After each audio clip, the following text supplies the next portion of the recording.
बारामतीत पुन्हा एकदा राजकारण तापण्याची चिन्ह दिसत आहेत. कारण दिवंगत अजित पवार यांच्या प्रतिमेसमोर अघोरी पूजेचा संशयास्पद प्रकार उघडकीस आलाय. पूजेच्या ताटात लिंबांमध्ये टोचलेल्या टाचण्या दिसून आल्याने नेमकं हे कोण करतंय आणि यामागे कोणाचा हात आहे असा प्रश्न उपस्थित झालाय. बारामती तालुक्यातील गोजूबावी येथे धक्कादायक प्रकार समोर आलाय.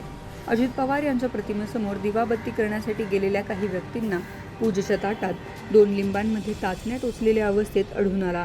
हा प्रकार नेमका अघोरी पूजेचा भाग आहे की कोणीतरी जाणीवपूर्वक घडवून आणलेला कट, असा प्रश्न निर्माण झालाय.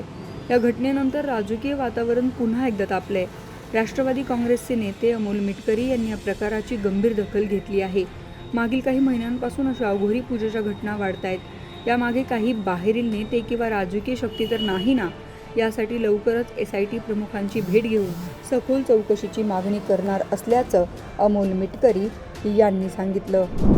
मी पुढच्या आठवड्यामध्ये SIT प्रमुख तेजस्वी सातपुते यांची भेट घेणार आहे की सप्टेंबर, ऑक्टोबर, नोव्हेंबर, डिसेंबर आणि जानेवारी म्हणजे 31 जानेवारीपर्यंत बारामती आणि बारामती परिसरामध्ये ज्या पद्धतीच्या अघोरी पूजा केल्या गेल्या, काळ्या बाहुल्या पूजल्या गेल्या, बोकळ बळी दिल्या गेला आणि काल गोजूबावीला लिंबाला टाचण लावून ज्या पद्धतीची त्या स्थळावर ही केल्या गेली, हे अत्यंत घृणास्पद प्रकार कोणी घडून आणलेले आहेत.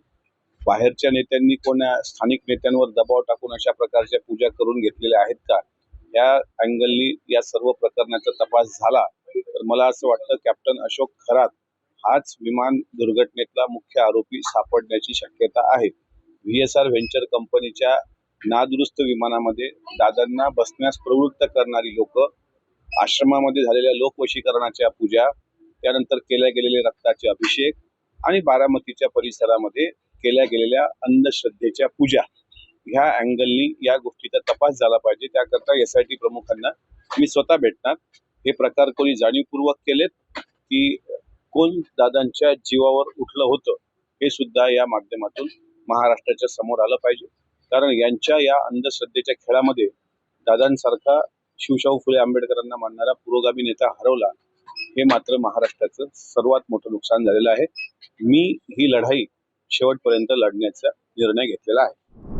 दरम्यान अजित पवार यांच्या अपघात प्रकरणाचाही पाठपुरावा सुरूच ठेवणार असल्याचं अमोल मिटकरी यांनी स्पष्ट केलं आहे. तर दुसरीकडे रोहित पवार यांनी देखील या संपूर्ण प्रकरणाचा पाठपुरावा सुरूच ठेवला आहे.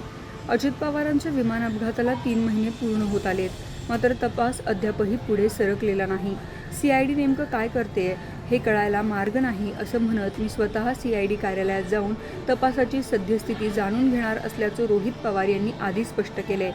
सोबतच माझ्याकडे आलेली नवीन कागदपत्र आणि नवीन माहिती CIDकडे सोपवणार असल्याचंही रोहित पवार यांनी सांगितलंय. तर दुसरीकडे बारामतीत सुरू असलेल्या या अघोरी प्रकारामुळे राजकारणात नव्या वादाला तोंड फुटण्याची शक्यता व्यक्त केली जातेय.